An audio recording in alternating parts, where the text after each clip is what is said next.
going to talk about how to be more frugal without any effort in 2024 when you're shopping. So you want to make sure that you follow a few simple things when it comes to frugal living tips. You have to remember, it's not about quantity, it's about quality. So when you're doing your grocery shopping, you want to make sure that you look for things that are normally expensive, but it's on managed or special. For example, at our grocery store here, we have buy one, get one free. So you want to make sure that, when you're buying the things that you want, you get it when it's on sale. Often, it may just be an adjustment of something, or, the box might be damaged when you're buying other things. So you want to make sure that you're looking for specials. Always look for your special. The first thing I do when I go in a grocery store is I pick up the sale paper.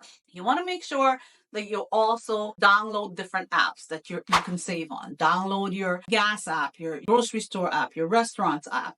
I do that all the time. I get $10 coupons for my restaurants, $20 coupons.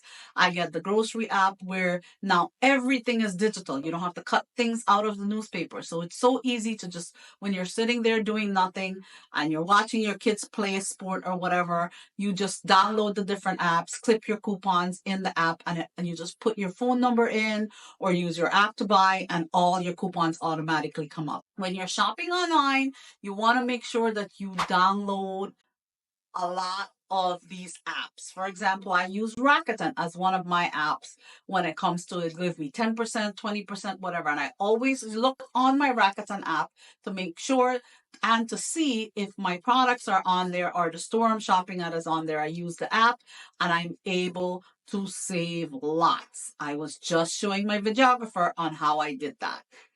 You want to make sure that you're always buying some of the generic brands. Not always because something is brand name, it's a good thing for you. So you want to make sure that you're spending your money wisely. You can save money on generics in certain things that can be less expensive, but not necessarily the cheaper way. Thank you so much for tuning in. As always, feel free to give me a follow to get updated on new and upcoming episodes, and listen in every Tuesday and Thursday, where I teach you smart money habits so you can make better money choices with a financial goal focus.